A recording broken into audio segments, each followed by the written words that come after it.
Voilà, donc on va entamer cette première table ronde et j'invite Mathieu Fiolaine à me rejoindre et également à Bertrand Galichon.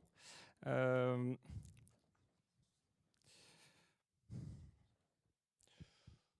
bon, vous pouvez vous mettre là pour l'instant.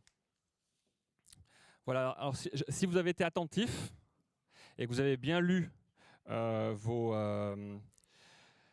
vos programmes, vous devez être surpris. C'est bien, vous avez un peu préparé cette journée, vous êtes intéressé au programme. Bravo à vous. Voilà, donc effectivement, on a modifié un peu cette première table ronde parce que il y a eu malheureusement Philippe Bergeron qui a eu un problème de santé et qui venait de Marseille, patient qui connaît bien la dictologie parce qu'il est patient depuis longtemps et qui a une très très belle parole et qui malheureusement n'était pas en état de nous rejoindre.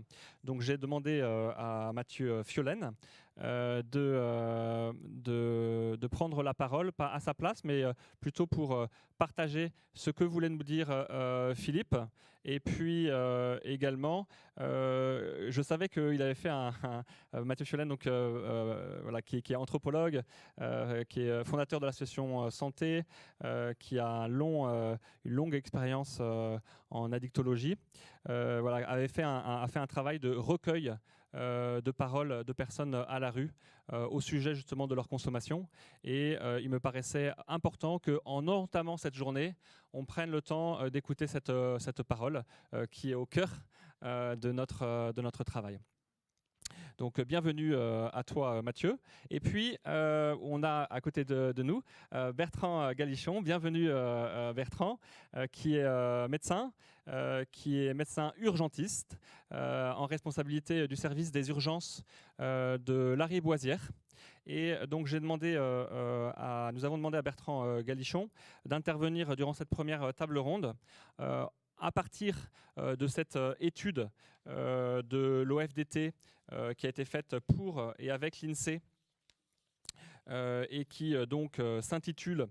comment elle s'intitule ? L'alcoolisation des personnes sans domicile remise en cause d'un stéréotype. Donc j'ai demandé à Bertrand Galichon à partir de cette étude, de voir de quelle manière sa pratique clinique, sa pratique aux urgences, avec un grand nombre de personnes qui sont en situation d'exclusion et qui viennent aux urgences, vous le savez bien, eh bien fait écho à ce qui a été travaillé par ces chercheurs.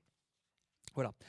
Écoutez, sans plus attendre, je vais laisser la parole à Mathieu Fiolaine. Bienvenue à Mathieu qui met un petit peu de soleil ou de pastis dans cette matinée puisqu'il nous vient de Marseille.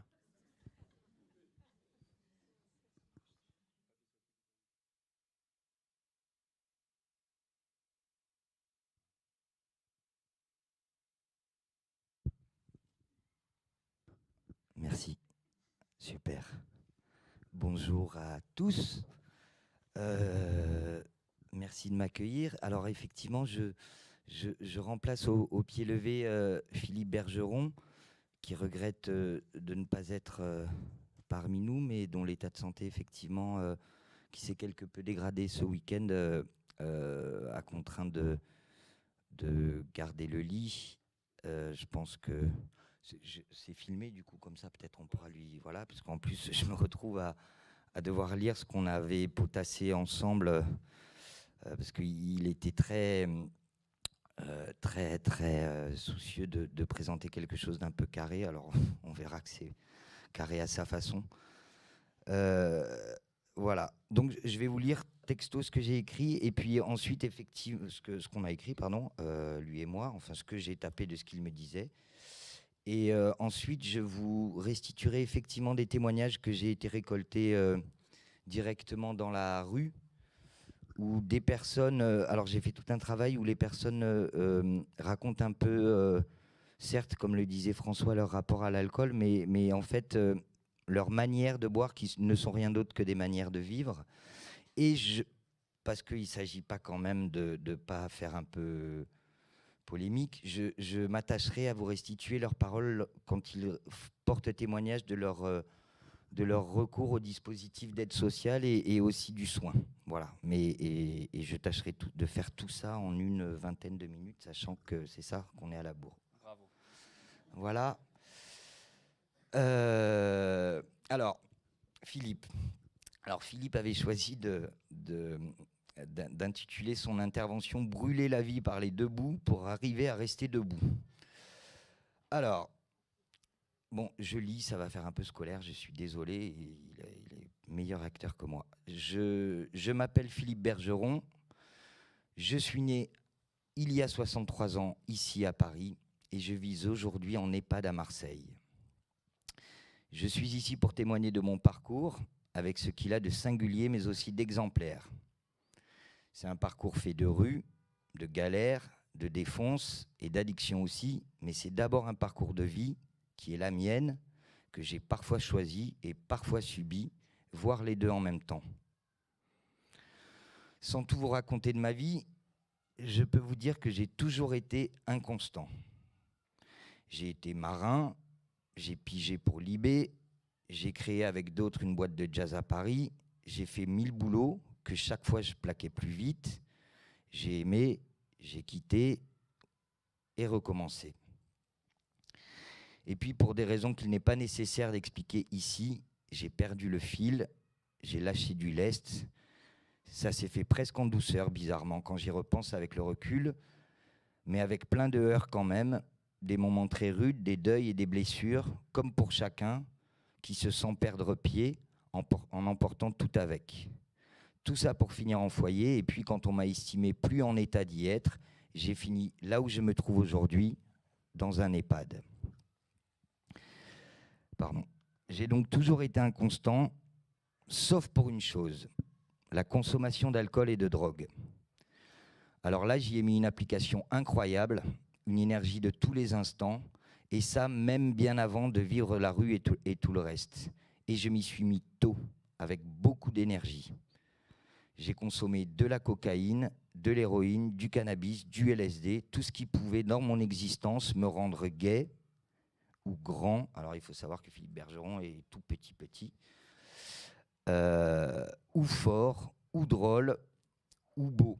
Alors ça, c'est lui qui l'a mis à la fin, il pensait que ça allait tous vous faire éclater de rire, parce qu'effectivement, physiquement, il n'est pas spécialement à son avantage, mais bon, voilà.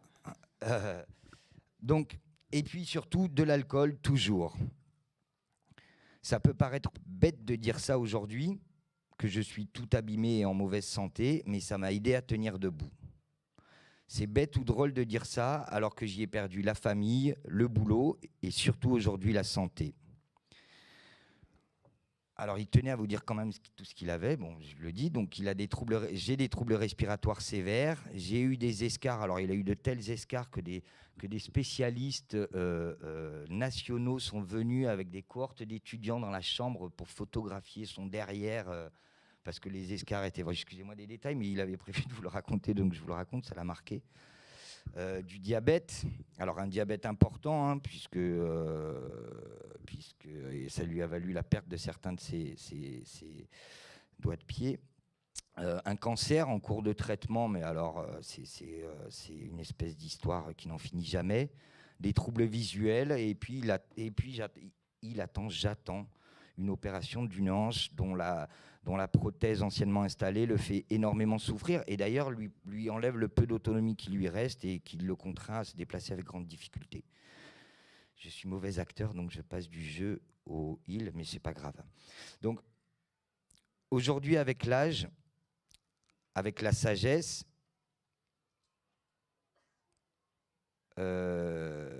mais en fait surtout avec mon incapacité à mener les parcours du combattant nécessaires pour me fournir en substances diverses et variées, je ne consomme plus que de l'alcool. Même dans mon état, je cherche l'ivresse, parce que la modération, la tempérance me sont inimaginables. L'ivresse parce que ça me rend la vie plus belle.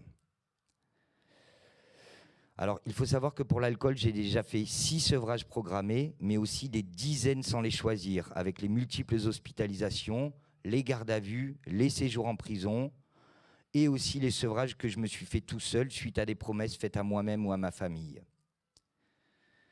Et puis, voyant que ça ne marchait pas, j'ai lâché prise, j'ai abandonné tout projet de santé puisque je continuais de consommer et que ce n'était pas compatible. J'avais plus aucun suivi de médecine, pas de suivi psy dont j'avais pourtant besoin, et puis j'étais en rupture avec mes enfants. Mes consommations d'alcool m'ont valu de me faire virer de tous les lieux d'hébergement. Je me suis échappé de l'hôpital et mon alcool est du coup devenu ma façon de dire merde à tous ces gens qui voulaient me dire qui et comment je devais être. Aujourd'hui, je suis dans un lieu dont je sais bien que je ne sortirai plus. Et ce qui fait que j'y reste, c'est la gentillesse des gens qui me prennent tel que je suis et qui acceptent que je les envoie balader quand elles me reprochent mes alcoolisations et leurs effets sur mon diabète. Pour finir, je sais que l'alcool m'a beaucoup fait souffrir, qu'il aura réduit ma vie, qu'il aura fait souffrir mes proches. Mais c'est le compagnon de ma vie et même s'il m'aura tué, il m'aura aussi fait vivre. Je suis un éternel addict, bouffe, drogue, alcool, amour. Et c'est depuis que j'ai arrêté d'essayer de cesser de l'être que je vais mieux. Je sors d'1 an d'hospitalisation continue. Et aujourd'hui, tout ce que je demande, c'est qu'on me fiche la paix. Comme dit une personne, avec l'alcool, j'ai raté ma vie, mais j'ai réussi toutes mes soirées. C'est cette double relation qui doit être entendue. C'est en tenant compte de ces 2 aspects qu'on aidera mieux les gens. Enfin, je voudrais aussi dire que pour l'alcool, mais aussi pour le reste, il faudrait qu'on arrête de parfois nous considérer, alors là il parle des gens qui viennent de la rue, comme des irresponsables, des enfants, et qu'on décide à notre place. Merci.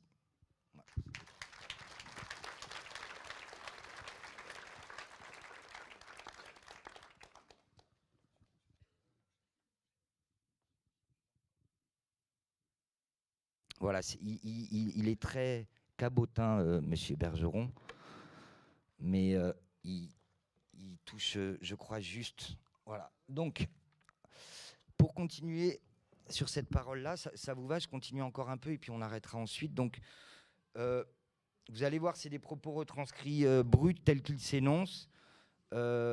L'objet de ce travail, c'était de comprendre un petit peu, d'adopter vraiment un point de vue, non pas dans le soin, non pas dans l'accompagnement social, mais vraiment une sorte de pratiquer une espèce d'ethnographie des pratiques de consommation des personnes.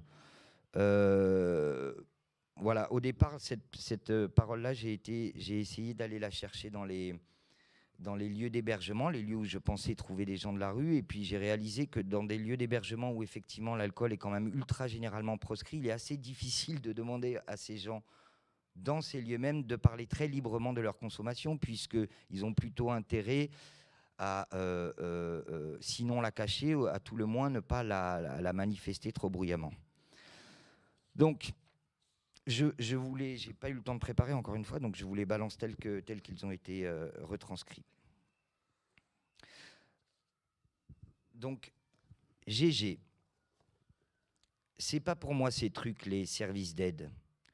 J'y vais des fois, mais de moins en moins. Quand ça allait bien, là oui, pas de problème, je trouvais ma place, mais c'était avant, quand je croyais que ça me sortirait de la rue. Mais en fait, ça n'a rien changé. Ils sont gentils, hein, je dis pas, mais ils demandent toujours de ces trucs. En CHRS, j'y ai été avant. C'était bien, mais comme il n'y a pas beaucoup de place, ils gardent ceux qui ne posent pas de problème, ceux qui ne font pas d'histoire. Alors pour ceux comme moi, il ne reste que la Madrague ou Forbin, donc qui sont les unités d'hébergement d'urgence de Marseille. Mais là-bas, c'est la jungle. Il faut toujours te bagarrer pour ne pas te faire voler, et puis c'est trop pourri. Et c'est vrai, j'en ai marre qu'il m'emmerde avec l'alcool. Faut se cacher, faut pas boire dedans, faut pas arriver bourré, faut faire comme si l'alcool, ça n'existait pas. Tu as juste le droit de se taire ou alors faut tout le temps te justifier. Moi, j'en ai marre de ça. Dehors, au moins, personne ne me demande des comptes. Momo, moi, chaque fois, à l'accueil du jour, c'est la même chose. Toi, dehors, t'as trop bu et t'emmerdes tout le monde à chaque fois. Voilà ce que j'entends. Mais je me rappelle même plus, moi, ce que j'ai fait. J'y vais juste pour me reposer. Je ne cherche pas les histoires. Hans. Il y a le mec à l'entrée, donc c'est l'agent d'accueil. Chaque fois, il me faisait attendre. Il disait jamais pourquoi. Les autres, ils me passaient devant et moi, j'attendais. Ça voulait dire qu'il m'avait à l'œil, quoi. Je crois qu'il attendait que je pète un plomb pour me refuser. Il voyait bien que j'avais bu beaucoup. Mais comment tu veux que je fasse? Je bois beaucoup avant parce que je peux rien boire dedans. Et ils ont leur tête, hein. Il y en a qui se font jamais fouiller, c'est les chouchous. Mais moi, impossible de faire rentrer même une goutte. Ilyes. On te fait comprendre, même sans rien te dire, que t'es qu'un alcoolo et que t'as pas ta place. Ils ont une façon de te regarder ou de te parler, ben moi je supporte plus. On dirait que t'as la peste. Il veut qu'on soit nickel, poli, qu'on boive que du coca. Même juste pour une douche ou un bon pour manger ou une boîte de conserve, t'as droit à une réflexion, comme à l'école. Domi. Moi, chaque fois qu'on m'a viré, c'était à cause de l'alcool. Et c'est arrivé un paquet de fois, je compte même plus. Tu bois dedans, tu te fais virer. Tu bois dehors avant pour pas boire dedans, tu te fais virer. Tu te retiens de boire et t'es pas bien parce que t'es en manque et tu pètes un plomb, tu te fais virer. Et même quand tu arrives à être accepté, des fois, c'est les autres SDF qui te virent parce que tu les déranges, que eux, soi-disant, ils sont clean. Dédé. Je me suis fait jeter du foyer parce que je buvais dans la chambre et que c'est interdit. Je savais bien qu'il fallait pas, mais je pouvais pas faire autrement, sinon c'était la tremblote, quoi, le manque garanti. Je leur ai dit, mais ils m'ont dit qu'il fallait que je me soigne, sinon je ne pouvais pas rester. Mais les cures et tout ça, moi je connais, c'est bon. Ils ont raconté que le problème, c'était pas l'alcool, mais mon comportement. Parce qu'il y a des règles qui sont les mêmes pour tous. Mais moi, je voulais pas mettre le bordel, j'ai juste besoin de boire pour être bien. Au début, je me forçais, j'ai fait une cure tout seul dans la chambre pour faire comme ils voulaient. Parce que moi, je la voulais, cette chambre, je voulais plus être dehors. Mais c'était trop dur de tenir, alors je buvais en cachette et ils me disaient « T'as bu ?» Et moi, je disais « Non, non, non ». Ils m'ont dit que je n'avais pas respecté le contrat. Ilyes. À Forbin, tous les soirs, il y en a qui se font refouler parce qu'ils ont trop bu, qu'ils se tiennent mal. Mais comment tu veux qu'ils fassent? Faut tenir jusqu'au matin sans boire, alors le soir, tu fais des réserves. Tu vides le stock vite avant que ça ferme. Et ceux qui ne le font pas, ben, ils finissent aux urgences avec une crise. Vas-y et tu verras, tous les soirs, il y en a qui pètent un plomb. Moi, j'y vais plus, fini, parce que ça se passe toujours mal. Soit que j'ai trop bu, soit parce que je me retiens de boire, parce qu'ils m'ont dit que j'aurais plus le droit de revenir saoul à cause du bordel que je mets, il paraît. Il n'y a rien qui va jamais avec eux.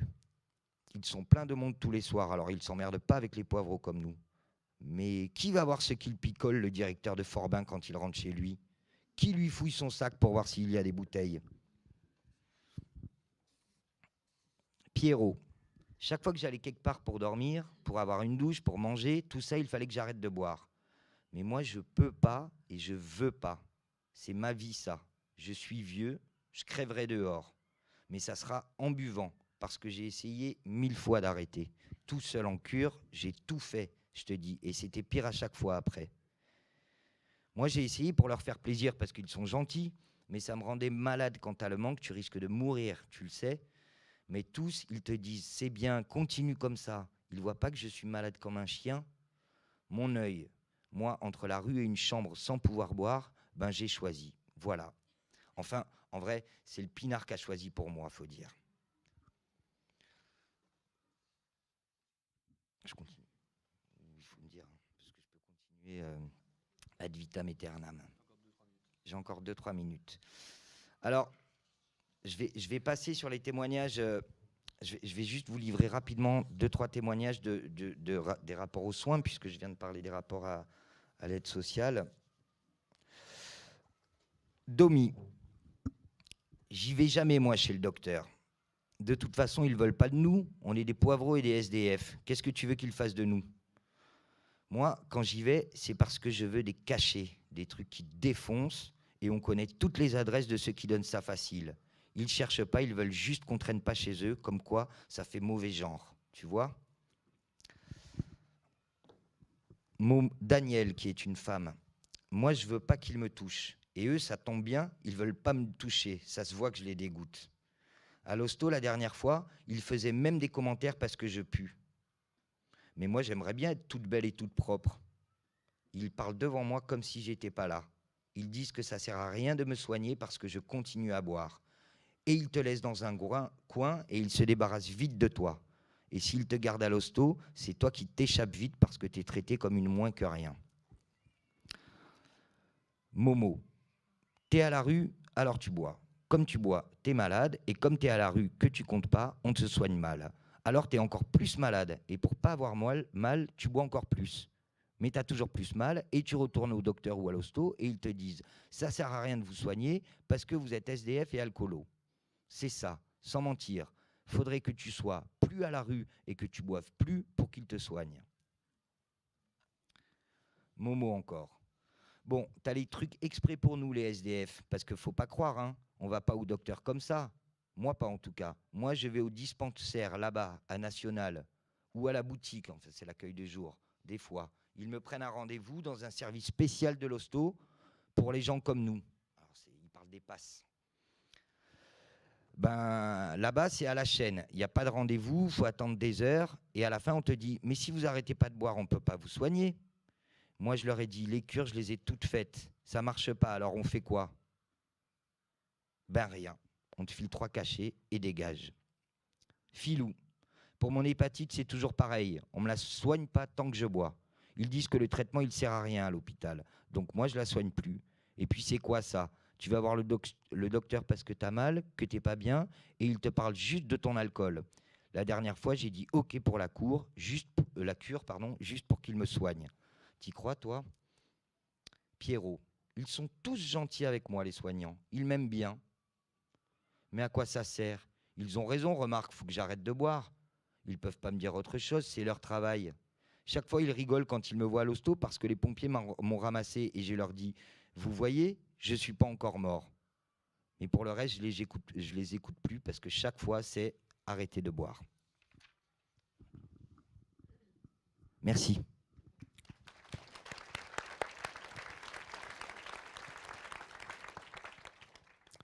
Merci beaucoup Mathieu pour ce travail. On voit bien tout le temps que ça a dû prendre pour se mettre à l'écoute des personnes et finalement permettre aux personnes de s'exprimer, c'est déjà avoir réalisé la moitié de notre travail. Voilà, je vous propose maintenant de donner la parole à Bertrand Galichon qui va nous faire sa présentation. Et puis après, on aura 15-20 minutes qui vous seront proposées pour poser des questions suite à ces 2 interventions. Merci. Donc moi, comme tout bon médecin universitaire, je suis arrivé avec une anti-sèche, donc avec un PowerPoint pour vous présenter en fait la réalité chiffrée de Daniel, Momo et les autres, qui sont aussi notre réalité de tous les jours aux urgences de la Lariboisière. Alors, pour faire l'état des lieux du problème de l'alcool en France, c'est extrêmement difficile. Les réalités sont toutes extrêmement différentes. Les points d'observation sont toutes différentes. Et donc, il y a différents outils, de nombreuses études, et qui racontent toutes à peu près la même chose et la difficulté de percevoir cette réalité. Des choses sur certaines, c'est que l'alcool représente la 2e cause de décès évitable en France, quel que soit l'âge de la personne. 13% des hommes et 3% des femmes. Il y a un autre ratio, un sexe ratio qui est extrêmement important. La population générale est concernée par ce problème à 10% des cas, 75% pour la population sans-abri. Donc on voit bien que la réalité décrite précédemment est vraiment extrêmement prégnante dans notre activité des services d'urgence. Ceci dit, soit dit en passant, moins de 40% de la population d'un hôpital, hospitalisée dans un hôpital un jour J, y est pour une question d'alcool de près ou de loin. Alors, alcool et exclusion, c'est un vaste sujet. L'alcool donc concerne les 3/4 de la population des sans-abri en France, toutes catégories confondues. Simplement 46% des exclus d'origine étrangère. La consommation en alcool avec le reste, tabac et autres drogues, va augmenter avec l'âge. Elle est au maximum à 45-50 ans. Ça régresse après, parce qu'après ça, on en meurt, donc il y a moins de monde. l'alcool augmente avec la durée de la précarité et la profondeur de la précarité. Plus vous êtes exclu, plus vous êtes reclus sur votre morceau de trottoir, plus vous buvez.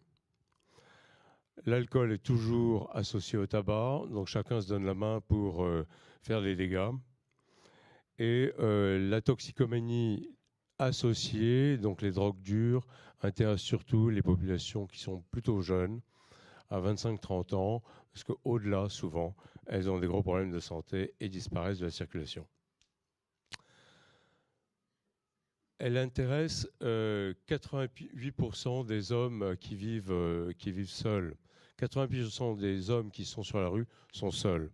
59% des femmes sont accompagnées, soit dans l'enfant, soit en couple plus ou moins ballon, mais en couple quand même. 60% des hommes déclarent une consommation excessive versus 25% des femmes.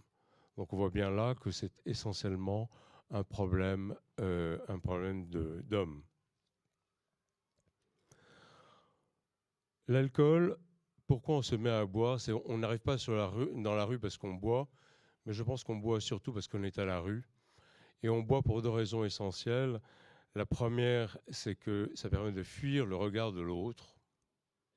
Et d'autre part, je suis alcoolique, donc je ne suis pas visible au regard de l'autre. Je perds toute ma dignité au regard de l'autre. Et donc, plus je perds ma dignité, plus je vais boire. C'est ce que Momo, Daniel et les autres nous racontent. L'alcoolisme féminin, qu'il soit à la rue ou en ville, est exactement le même. C'est un alcoolisme clandestin. Les femmes se cachent pour boire, et ce qui pose un grave problème pour pouvoir les prendre en charge de façon efficiente, ajustée, quand elles sont à la rue. Les femmes, en général, quand elles arrivent aux urgences, nient toujours leur consommation d'alcool, alors que visiblement, elles sont dans des consommations extrêmement importantes. Ce qui fait que si l'alcool me fait dire que je n'existe plus pour l'autre, eh ben je n'existe plus pour moi-même, et donc je n'ai aucune raison de m'arrêter. Et justement, ça me fait du bien de ne plus être pour moi-même. Voilà la conclusion de ce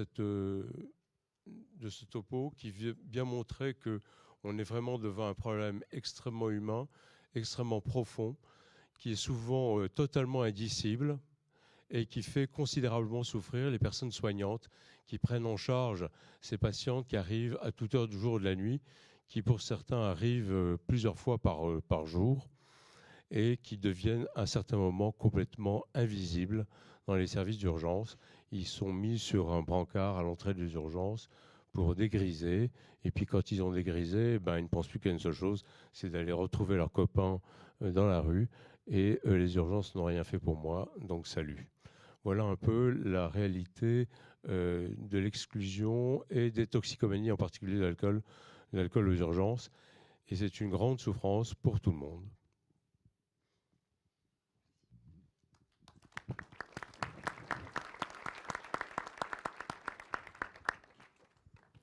Merci beaucoup Bertrand Galichon pour cette présentation. Voilà, je vous propose maintenant de passer aux questions. Et puis on va avoir des micros qui vont circuler dans la salle. Et voilà, n'hésitez pas à lever vos mains. On a voilà, 20 minutes pour prendre ces questions.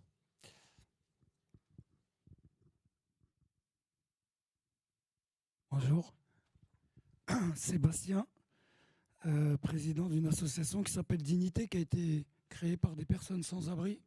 Merci pour les témoignages de Marseille, sympa. Ça aurait été mieux qu'ils soient là, mais bon, on ne peut pas tout faire. Et aussi vice-président de la Fédération des acteurs de la solidarité Île-de-France.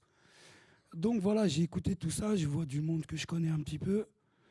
Et c'est vrai que le fait de l'alcool, l'exclusion, tout ça, c'est pas mal. C'est un sujet qui est intéressant, docteur.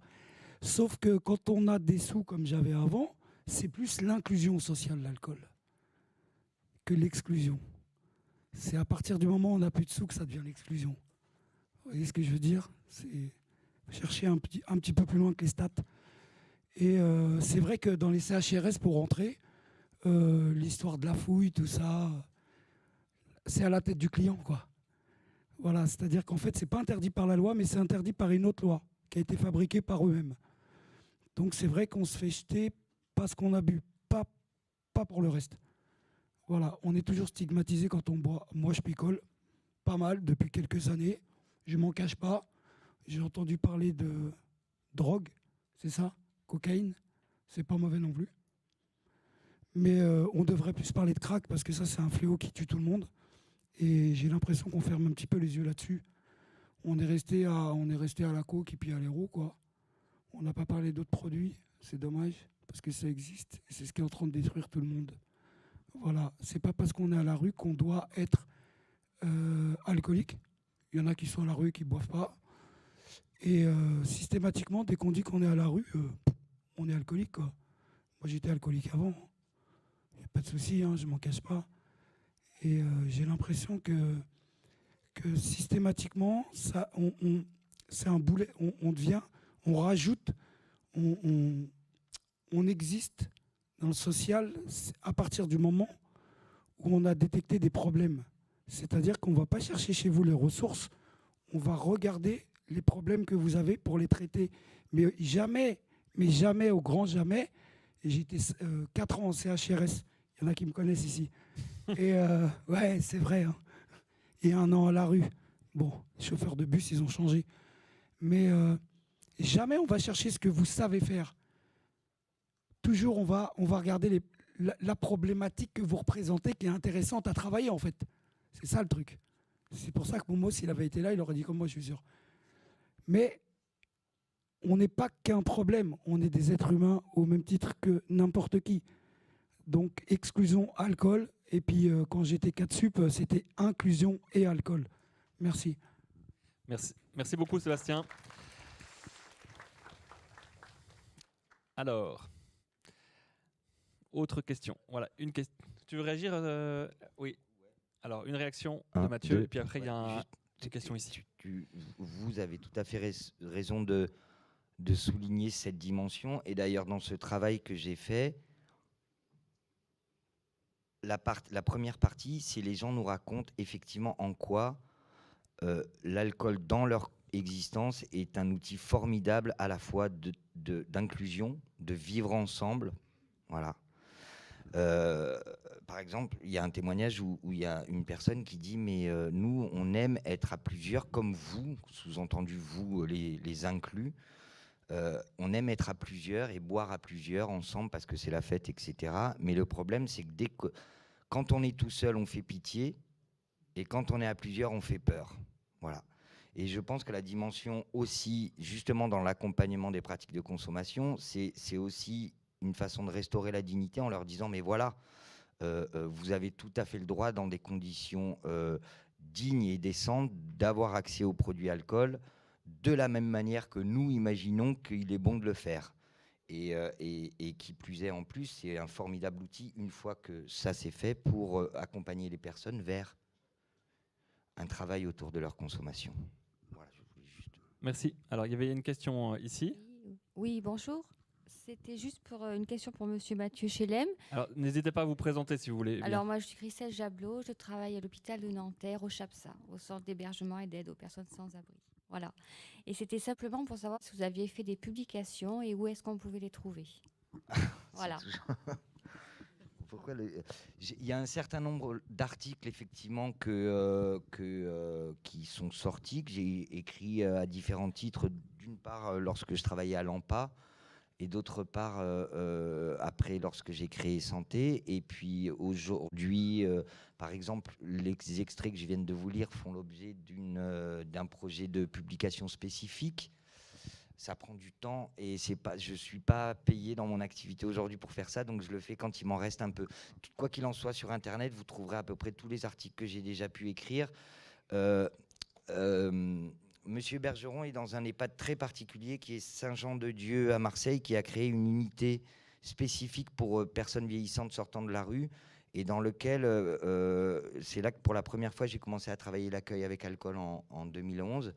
Aujourd'hui, il y a un service de 80 personnes qui boivent dans le lieu où on organise régulièrement des temps collectifs de consommation et en même temps, on organise les parcours de santé des personnes. Et j'ai écrit un article sur une autre personne qui était dans ce lieu-là que vous trouverez aussi sur Internet, qui s'appelle Le choix de Monsieur L. Et cet article raconte, en gros, cette personne se bat pour continuer de boire alors que, voulant le soutenir et l'accompagner dans sa santé défaillante, les médecins passaient leur temps à essayer de le faire arrêter de boire parce que ça contrevenait. Voilà. Et donc, il y avait un peu cette... et lui, le médecin à court d'arguments lui disait « Mais si vous continuez de boire, c'est que vous voulez mourir. » Et c'était un peu maladroit. Et lui se battait avec le médecin en lui disant « Mais non, je sais que je vais peut-être mourir de l'alcool, mais je vous assure que si je continue de boire, c'est parce que je veux vivre. » Voilà. Et donc, c'est ce truc-là. Je voulais juste dire un mot à propos des usagers de drogue que vous avez évoqués. Alors, les usagers de drogue, ils vont moins aux urgences aujourd'hui parce qu'un certain nombre vont mieux et la réduction des risques y est pour beaucoup. Ils sont moins morts d'overdose, moins morts du sida et autres hépatites. Ils sont mieux soignés. Donc, il y a eu un effet pour les personnes de guérison, en tout cas de stabilisation. Un certain nombre sont décédés, c'est vrai, parce qu'il y a une surmortalité dans cette population, et il ne faut pas le cacher. Mais je voudrais qu'on compare la surmortalité des usagers de drogue avec la surmortalité des personnes vivant à la rue. Et je ne suis pas sûre du groupe de tête. Voilà. Et il y a une manière de guérir, entre guillemets, de sa toxicomanie, comme on disait, c'est de devenir alcoolique. Et c'est quelque chose qu'on a vu surgir, nous qui étions dans l'univers des usagers de drogue, qu'on a vu surgir presque avec surprise au moment de la diffusion massive de la méthadone et autres traitements de substitution. Mince, la molécule n'y suffisait pas et on était face à des personnes qui continuaient leur parcours d'addiction à travers le produit qui restait très efficacement présent pour eux.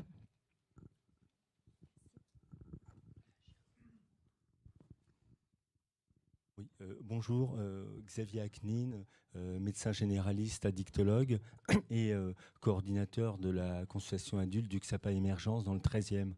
Voilà, moi, j'étais beaucoup touché par les témoignages comme vous, j'imagine, par les paroles qu'a recueillies Mathieu Fiolaine, que je salue d'ailleurs, puisque j'ai la chance aujourd'hui de le rencontrer en direct, parce que j'ai souvent entendu et apprécié donc, ces présentations.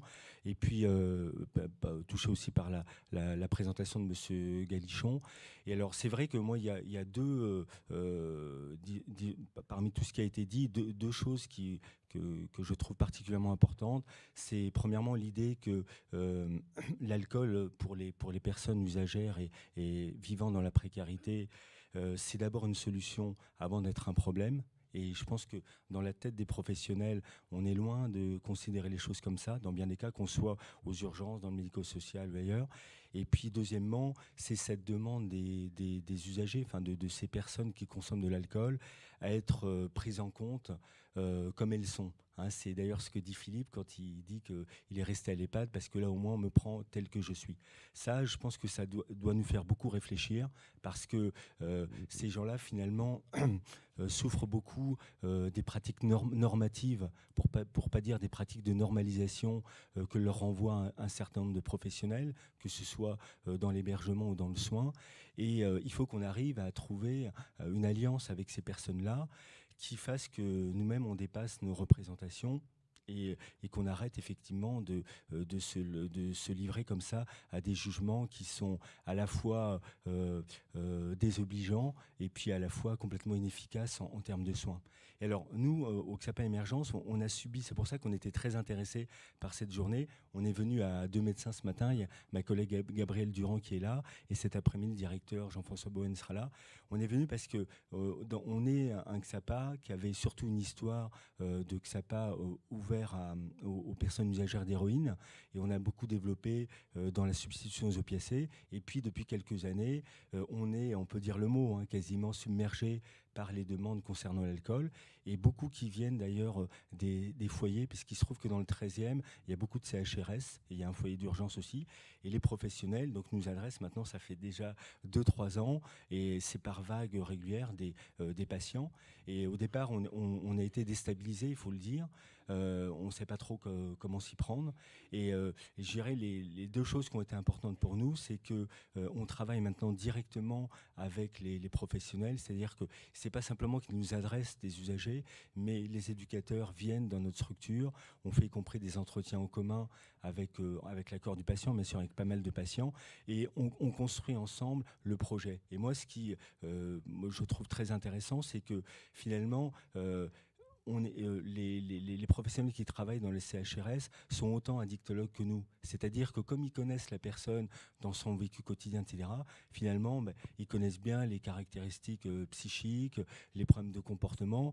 Et puis, finalement, nous, on a un savoir-faire, mais on échange finalement nos compétences. Et on travaille ensemble sur le projet. Ça, je trouve ça très, très important. Et nous, on a décidé, dans le cadre de la réduction des risques, parce que c'est l'objet du débat d'aujourd'hui, d'utiliser le baclofène dans ce cadre-là. Évidemment, ce n'est pas l'objet aujourd'hui de parler de l'intérêt ou pas de ce traitement, mais pour nous, ça a été très important parce qu'on s'est lancé dans cette prescription il y a 3 ou 4 ans et on accompagne comme ça un certain nombre d'usagers avec l'idée que le patient redevient acteur. Et ce qu'on trouve vraiment très bien avec cet outil, c'est que la personne peut faire l'expérience de ne plus boire et puis va décider à quel moment elle a besoin du traitement et de la répartition des posologies. Voilà, donc ça renvoie à ce qui a été dit tout à l'heure sur la responsabilisation des personnes. Merci beaucoup pour votre intervention et puis votre participation en force à cette journée. Je donne la parole au docteur Galichon qui va pouvoir réagir. Oui, je voulais simplement réagir à votre propos qui tient finalement en un mot, c'est que on commence à prendre en compte l'histoire d'addiction à partir du moment où on prend en compte l'histoire d'un homme. Et le gros drame dans les services d'urgence en particulier, c'est de pouvoir mettre une histoire derrière la tête de l'homme qui est devant nous. On prend en compte le problème d'alcool, on prend le problème d'addiction, des escarres, de tout ce que vous voudrez, des asticots et le reste, mais on ne prend pas en compte l'histoire d'un homme. Voilà. Et à partir du moment où l'histoire d'un homme commence à être connue, à être vécue, on commence à faire un travail de prise en charge effective et ajustée à la dignité de la personne qui est en face de nous. Il se trouve qu'avec les captifs qui nous invitent aujourd'hui, j'en profite pour en parler parce que c'est une expérience absolument géniale qu'on est en train de vivre ensemble, de prise en compte des grands exclus qui sont sur les parvis de la gare de l'Est et de la gare du Nord, qui sont nos voisins, pour essayer de faire quelque chose pour ces hommes et ces femmes qui sont là et qui traînent sur leur mètre carré de macadam depuis des années.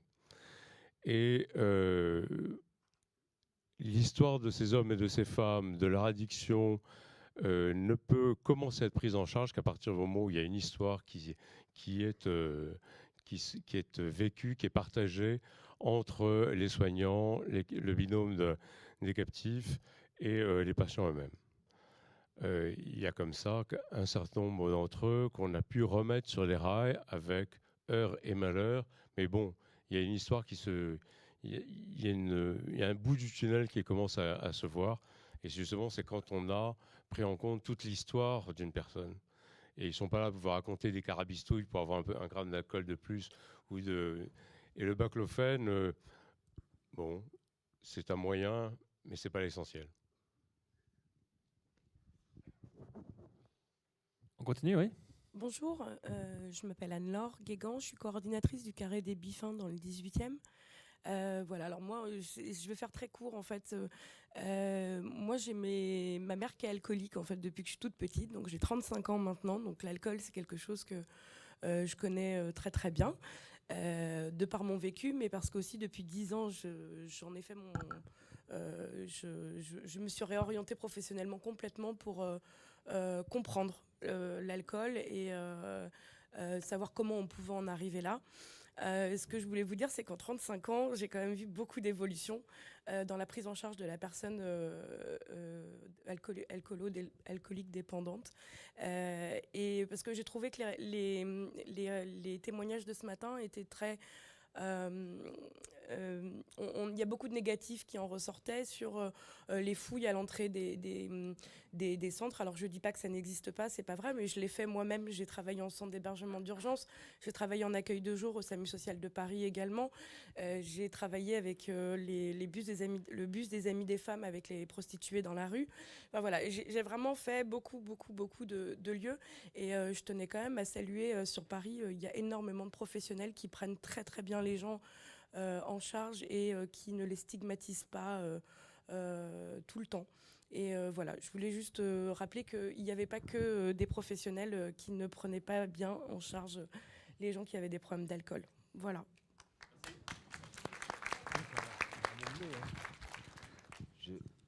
Simplement, Ouais. vous noterez que les témoignages dont on parlait sont des témoignages de Marseille. À Paris, c'est un peu différent. Ouais.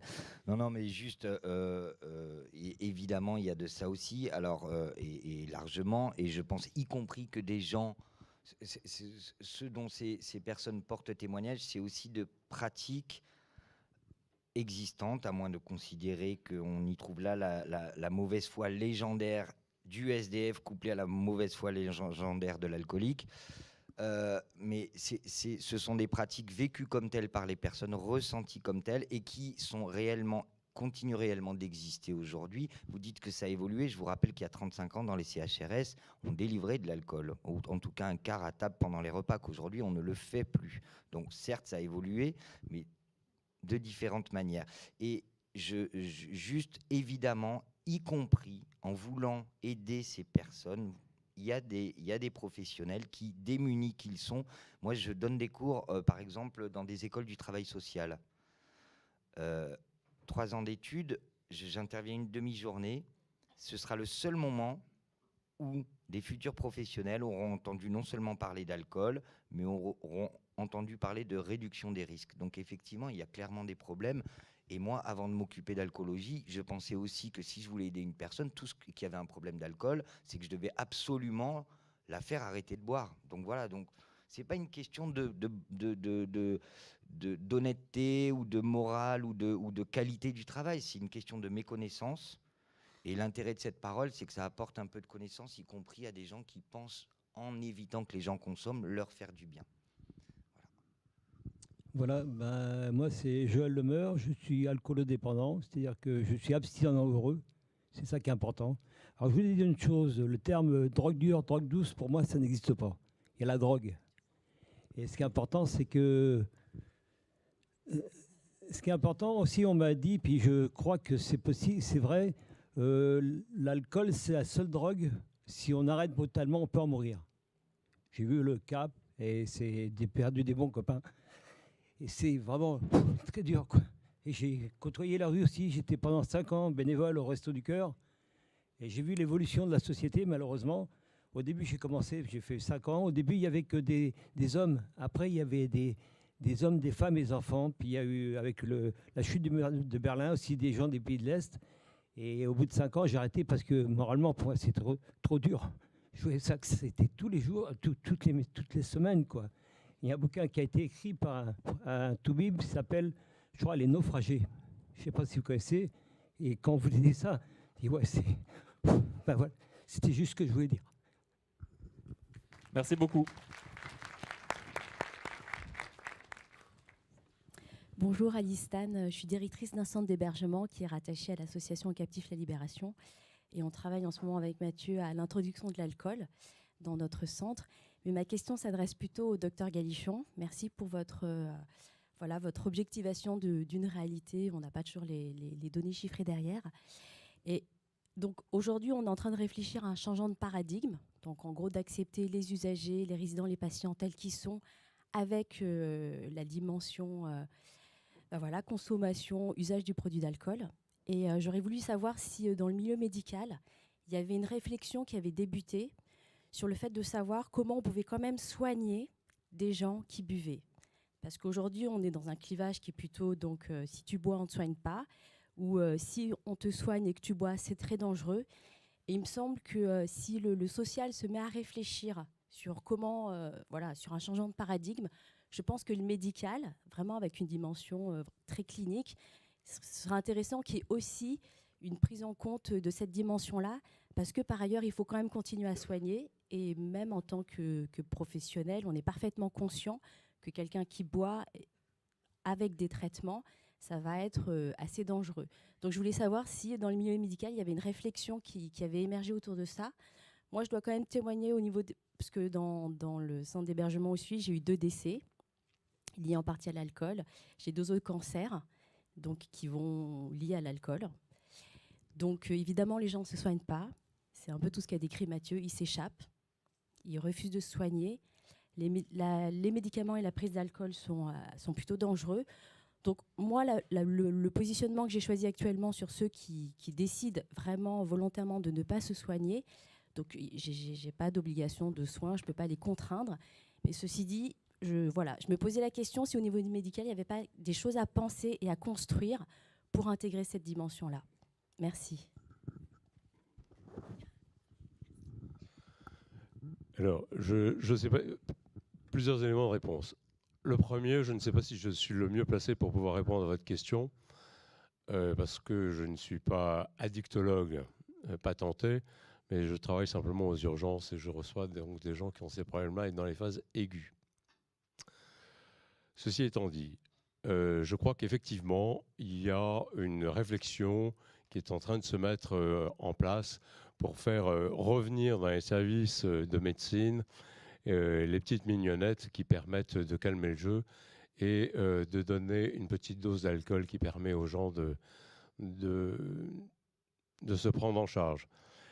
Je trouve qu'il est extrêmement difficile de proposer à quelqu'un qui boit de façon extrêmement régulière et importante de passer dans la loi du tout ou rien. Il y a un Rubicon qu'il doit passer et un Rubicon qui est extrêmement dangereux et on en fait tous l'expérience, en particulier aux urgences.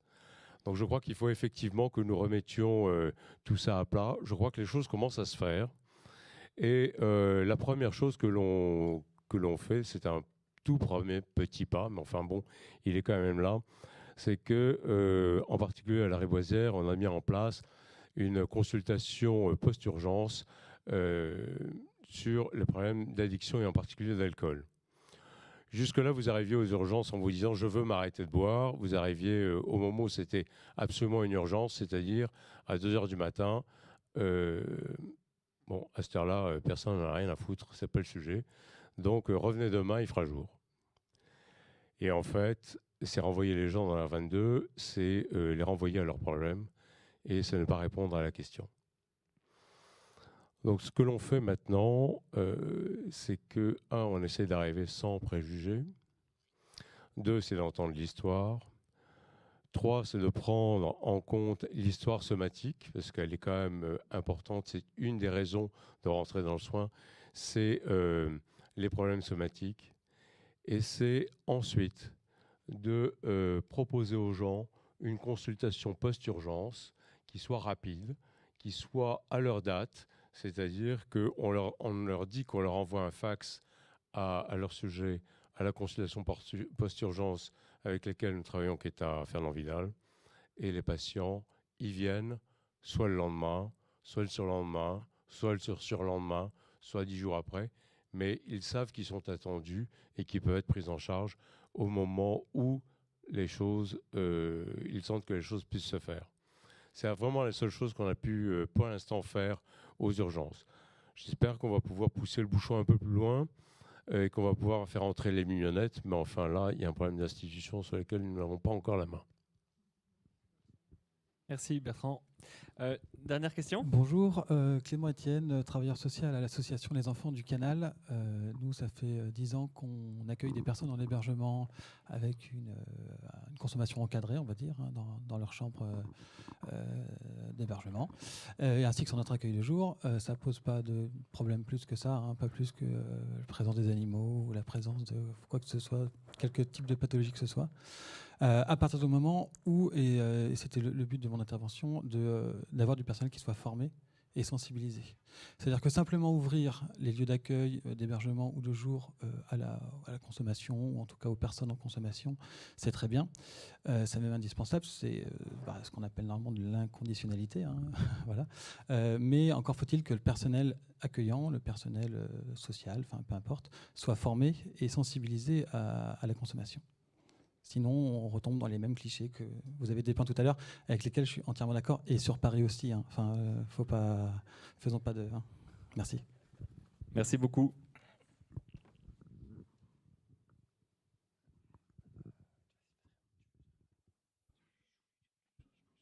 En tout cas, je pense que c'est je pense que c'est vraiment un point important de ne pas limiter la question de la réduction des risques à l'introduction de la consommation possible dans les établissements. Et que, effectivement, si les professionnels n'ont pas un projet qui structure, qui pense l'accompagnement, s'il n'y a pas des pratiques aussi qui sont s'il n'y a pas de formation qui leur permette d'évoluer vers de nouvelles pratiques d'accompagnement, eh bien, on se retrouve dans des situations de crise, en fait, finalement, et puis d'impasse.